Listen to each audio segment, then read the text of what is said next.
Et bonjour à tous, c'est Miseki Taro. Aujourd'hui, nous allons faire le premier scénario donc de Gloomhaven, les mâchoires du lion. Eh bien, écoutez, j'ai fait la mise en place, comme vous avez pu le voir sur la précédente vidéo. J'ai juste rajouté ici tout en haut le petit, donc normalement stickers. Moi, j'ai juste mis le découpage dessus, comme ça m'évite de coller. On va pouvoir mélanger nos modificateurs d'attaque. J'ai déjà réfléchi à mon premier tour, puisque effectivement ça va être les choses qui vont être les plus longues, ça va être de réfléchir au tour. Voilà, donc ça c'est mélangé. On va mélanger celui de la gardienne du néant. Hop. Voilà. On va mélanger ceux des monstres, quand même, parce qu'ils ont le droit de riposter aussi de temps en temps. Voilà. Donc, normalement, on est pas mal. Je vais juste lire l'introduction, elle est assez rapide, donc on va faire ça. Alors, hop. Donc, le chemin du retour de Havre Nuit a été long, et maintenant, se faire attaquer par des vermlings alors que tout ce que vous voulez, c'est un repas chaud et un lit douillet. Eh bien, ça vous remet en rogne. Suffisamment en rogne pour vouloir vous débarrasser de ces créatures galeuses avant de vous effondrer d'épuisement.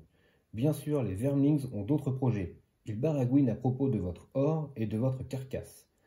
De méchantes bestioles, vraiment. Mieux vaut ignorer leur divagation et en finir rapidement. Donc ici, nous mettent des règles spéciales. Assurez-vous que la main de départ de chaque aventurier est constituée des 6 cartes capacité A. Donc, moi j'ai mes 6 cartes ici, et donc on voit ici, il y a le petit sigle A. Voilà, sur toutes les cartes, c'est nos cartes de base, on va dire, de départ. Et ensuite, les pillards agiront à l'initiative 50 à chaque ronde. Ils se déplacent d'abord de leur valeur de mouvement de base de 1, puis, si un aventurier leur est adjacent, ils attaquent avec leur valeur d'attaque de base de 2. Donc voilà. Eh bien écoutez, on va pouvoir commencer. Donc tout simplement, comment on fait? Eh bien, on va prendre notre deck, on choisit 2 cartes, et on les joue. Alors moi j'ai déjà choisi mes premières cartes, donc je vais choisir celle-ci. Donc en fait, on va choisir à chaque fois une des 2 actions sur une carte, et forcément une des 2 actions sur une autre carte. Par exemple, si sur celle-ci je prends celle du haut, je serai obligé de prendre celle du bas sur la deuxième, et inversement. Donc je vais jouer celle-ci en première pour l'initiative de 25, puis celle-ci en deuxième, donc 51, donc il aura une initiative de 25. Je vais les poser là. Donc même si un petit reflet, je vais vous la remettre à chaque fois devant. Et puis pour la gardienne du néant, j'ai choisi ces 2 cartes-là. Donc elle aura une initiative de 43. Donc en fait, on va jouer avant les vermlings. Donc je vais mettre l'ordre ici. Donc le lanceur de hache, la gardienne et ensuite les vermlings. Ok, donc comment ça va se passer? Eh bien, je vais choisir tout d'abord cette carte-là. Je vais choisir cette carte-là et je vais effectuer déplacement de 2 hexagones maximum. Et tous les adversaires qui sont adjacents à moi subissent un dégât. Donc, tout bêtement, ce qu'on va faire, c'est que je vais faire 1, 2, et comme il est adjacent à moi, il va subir un dégât. Donc je vais prendre, d'ailleurs ça, excusez-moi, je vais plutôt le mettre vers moi, ce sera plus simple. Donc je vais lui mettre un dégât. Sachant qu'ils ont, ici, alors je vais vous le remontrer, ici c'est les normaux, donc ceux avec les socles blancs, il y en a 3. Et ici les jaunes, c'est les élites, donc là ils ont 5 points de vie de base. Donc du coup, il en a perdu un, il lui reste 4. Ok. Ensuite, comme j'ai utilisé l'action du bas sur la première carte, la deuxième action, je suis obligé de prendre celle du haut. Donc je fais une attaque à 3 dégâts. Donc un adversaire subit 3 dégâts plus le modificateur. Donc on va voir le modificateur de la hache, c'est un plus 2. Donc je fais 5 de dégâts.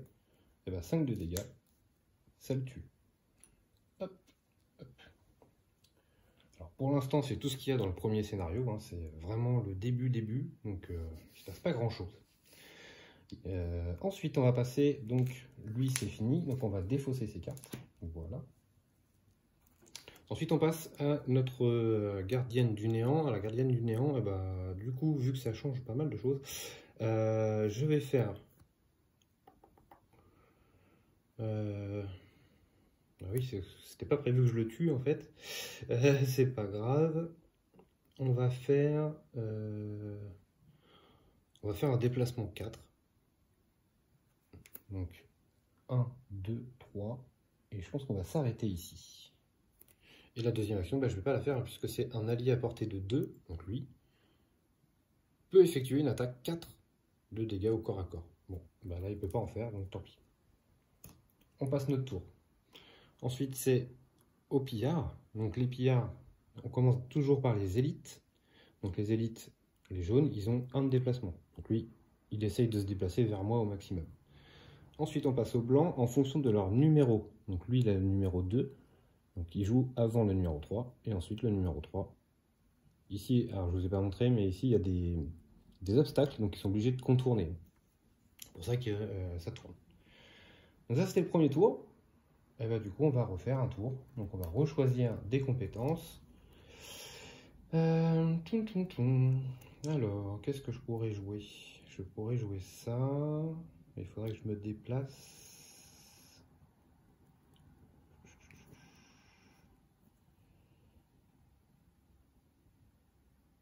Et plutôt ça.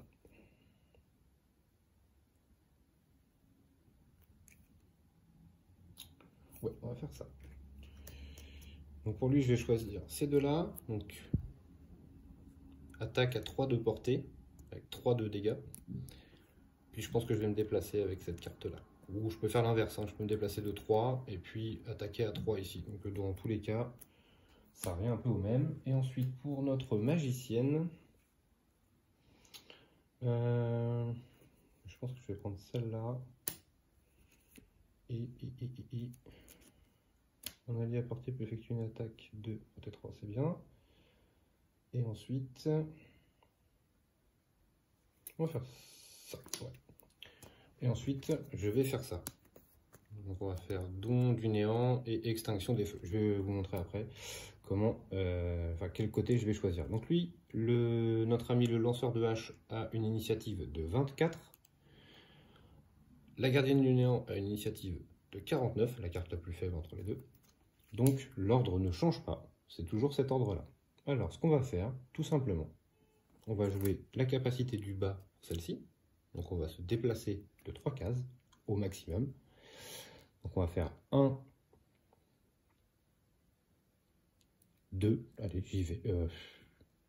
Non, on va rester là, on ne sait jamais si je le tue pas, je préfère rester plus loin.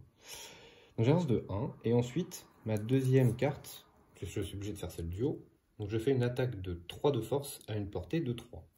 Donc là j'ai 1, 2, 3, je le touche. Donc 3 de portée, donc 3 d'attaque, plus 0, ça lui fait 3 dégâts. Donc on lui met 3 petits dégâts. Hop, voilà. Donc je vais lui mettre là, hein, comme ça vous allez les voir, ce sera peut-être plus simple. Ensuite, donc lui a fini de jouer. Ensuite, on va jouer la gardienne du néant. Alors, la gardienne du néant nous dit un allié à portée de 3 de elle, donc lui, le lanceur de hache, peut effectuer une attaque de force 2 à portée 3. Et on utilise 2 paquets modificateurs de l'attaque de l'allié. Donc, il fait une attaque à 2 modificateurs plus un 3 dégâts. Donc 3, je vais enlever 2 pour mettre un 5.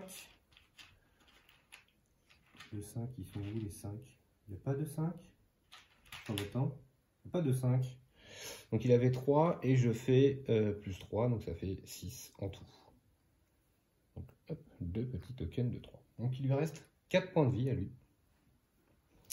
Ensuite, ça c'était l'attaque du haut pour le don du néant. Et ensuite on va faire le bas. Forcer un adversaire à portée de 3. Donc 1, 2, 3, le jaune.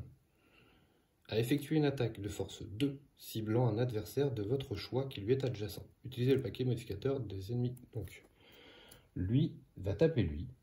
Donc avec une force de 2, plus modificateur. Ça veut dire que l'attaque a raté. Hop, on l'enlève. Dommage, on aurait pu entamer l'autre, ça aurait pu être sympa. Ensuite, c'est au vermine, donc lui se déplace vers nous. Lui se déplace vers nous, et lui se déplace vers nous. on redémarre un nouveau tour. Ouais, c'est assez simple hein, quand même. Après, c'est juste le temps de choisir les cartes. Donc ça, on va faire le haut, ça, on va faire le bas, de toute façon. Et ici...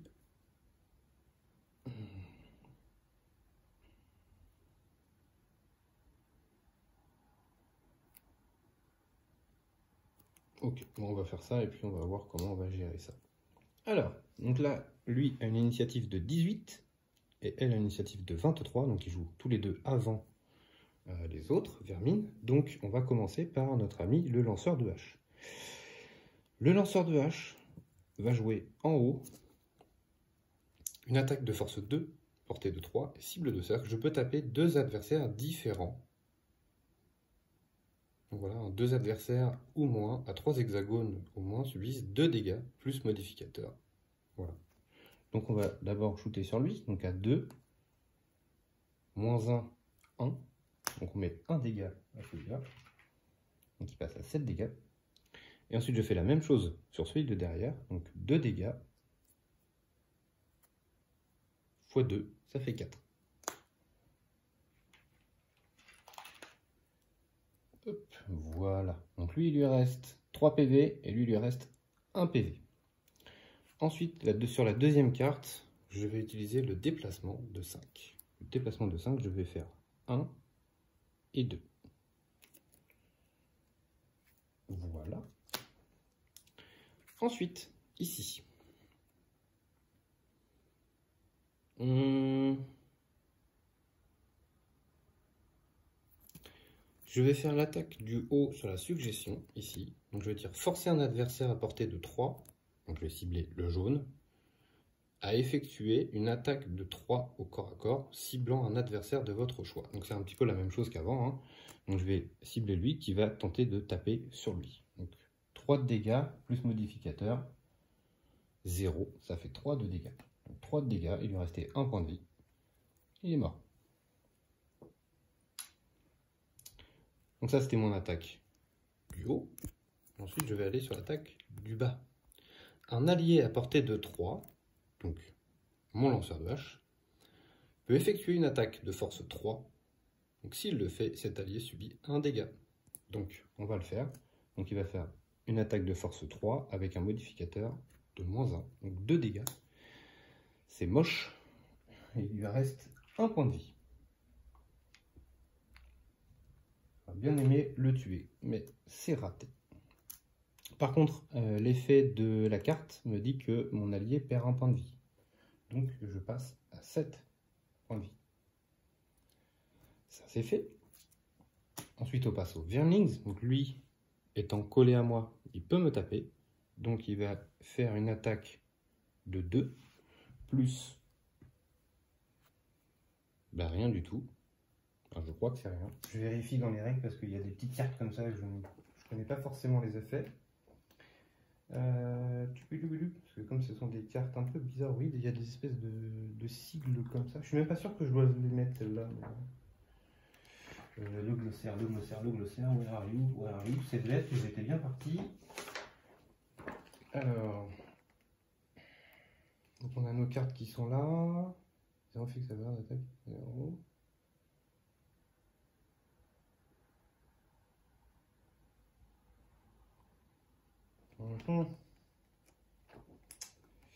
Écoutez, je ne suis pas sûr de cette carte, clairement. Si jamais vous avez... Ah, voilà.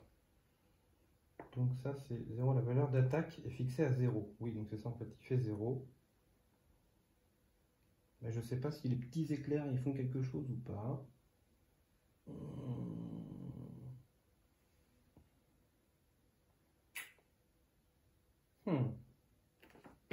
Bon, bah écoutez, de toute façon c'est 0. Dites-moi en commentaire si pour vous elle devait être dans le deck ou pas. Je suis pas certain, honnêtement. Il faudra que je revérifie ça. Donc en gros, il me fait rien du tout. Bon, ça c'est fait. Et puis donc lui, il se déplace. Alors là, on n'a plus de cartes dans notre deck.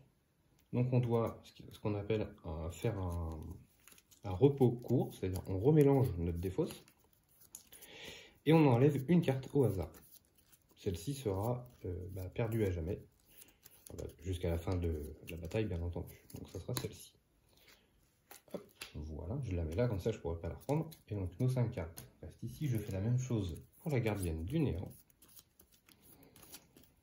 Donc, je rappelle, quand on fait des attaques à distance et qu'on est au corps à corps, on a un désavantage. Donc il vaut mieux éviter. Ce sera celle-là pour la gardienne. Voilà. Ok, donc là, on va prendre nos cartes et on va choisir ce qu'on va faire. Donc je pense qu'on va faire ça. Et après, ce serait bien qu'on se déplace. Genre ça, ce serait cool. Ouais. Donc on va faire ça pour lui. Et pour notre amie ici, alors elle... Alors, le problème, je sais pas s'il y a des lignes de vue dans ce jeu. Parce que là, en gros, s'il est là, pour moi, si je suis en face, je peux y aller, quoi. Donc par exemple, je pourrais faire ça. Et ça. On va tenter. Écoutez, vous me direz.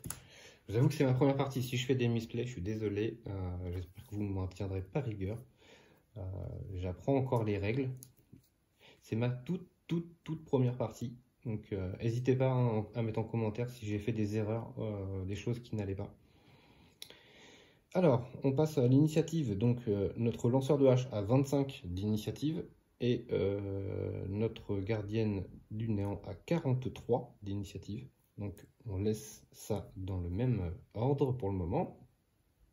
Alors ce qu'on va faire tout simplement, c'est que pour l'attaque du haut, ici on va faire on va faire une attaque force de 3. Voilà, force 3 plus modificateur 0. Donc on fait 3 dégâts. Ce coup-ci, l'élite est partie. Il lui restait 1 point de vie. Ensuite pour le bas, ici on va se déplacer de 2. On va se mettre là. Ensuite, ça va être à la gardienne du néant de jouer. Et bien, la gardienne du néant va faire un déplacement 4. Donc, elle va faire 1, 2, 2, c'est bien 2. Et ensuite, l'attaque du haut, elle va faire une attaque 3 à portée de 3. 1, 2, 3, on est bon. C'est parti. Donc, attaque 3, plus 1, 4. Donc 4 dégâts, il lui reste 1 point de vie. Ensuite, c'est au Vermlings. Le Vermlings, il avance, hein, il n'a pas le choix. Voilà, et c'est à nous. Donc là, on va faire tout bêtement, on va le saucer de loin, et puis c'est tout. Hein. Tac. Et ensuite, la gardienne du néant, elle va faire ça et ça. Parce que si c'est elle qui commence, ça va peut-être pas nous arranger. Si, on s'en fiche. Ok. Alors ce coup-ci, la gardienne du néant a une initiative de 23, alors que le lanceur de hache a 35. Donc, hop, on change l'ordre. Donc pour l'instant, il n'y a pas beaucoup de monstres, donc ça va, c'est pas trop gênant. Mais quand il y en aura plusieurs, ça va nous aider, ce système d'initiative. Donc c'est notre ami, ici même, la gardienne du néant, qui va jouer en première. Donc je vais décider de faire ça, tu vois. Voilà, on s'en fiche, on va faire un soin de 2. Voilà. Donc notre ami ici va récupérer son point de vie qu'il avait perdu. Alors je rappelle, hein, si à la fin j'ai perdu des points de vie, à la fin de la bataille ou du scénario, quand on recommence un nouveau scénario, on récupère tous nos points de vie, on récupère toutes nos cartes, enfin il n'y a pas de truc perdu à jamais, donc c'est pas très grave. Ensuite ici en haut, on va faire suggestion, donc on va forcer un adversaire à portée de 3, ce qui est débile, puisque je n'ai personne, donc voilà, ça m'apprendra à lire les cartes. Voilà, un bon gros misplay des familles. C'est mon premier, c'est parfait. Donc je peux forcer personne à taper. Ensuite, on va passer au lanceur de hache. Et bien, le lanceur de hache, on va faire ça. Comme ça, on va être sûr de le tuer, je pense. À moins que je tape un raté, mais on va faire celui du bas. On va ajouter plus 1 de force à toutes mes attaques ce round. C'est ça, hein? Ajouter plus 1 d'attaque. Ouais, c'est ça. À toutes vos attaques ce round. Et ensuite, vers le haut, je vais faire une attaque ici à 3, donc plus 1 grâce à l'autre, 4, à portée de 3. Plus modificateur, donc 4, plus 1, 5 de dégâts. 5 de dégâts, il est mort. Donc bien entendu, hein, le but de ce premier tutoriel, eh bien, c'était de tuer tous les vermings qui traînaient. Donc, la conclusion, c'est vous essuyez le sang du dernier vermings de votre visage. Vos pensées repartent vers le lion assoupi. Ils ont sûrement préparé un ragoût alors qu'il est bien chaud, réconfortant. Juste derrière les portes de la ville, si proche que vous pouvez déjà en sentir le goût. Mais une autre pensée surgit ensuite. Il est tout à fait inhabituel, voire gonflé, pour une bande de vermings d'opérer aussi près de la ville. Pourrait-il être à l'origine de la série de disparitions? Il y a peu de chances que ce soit le cas, mais cela vaut la peine d'enquêter. D'autant plus que le site de cette embuscade ne semble pas être la base d'opération. Il y a probablement un nid à proximité. Avec un peu de chance, vous trouverez plus d'informations sur le forgeron disparu. Et un trésor. Un trésor, ce serait bien. Donc, une fois qu'on a fini ça, là, on prend les récompenses qu'il y a, et donc, en fait, on va découvrir un nouveau lieu. C'est le numéro 2. Alors, le lieu numéro 2, dès que je le trouve, il est là. Tadam, tadam. Et donc là, il va... J'arrive même pas à savoir où est-ce qu'il peut aller, lui. B1. Ah, c'est là, B1. Touc.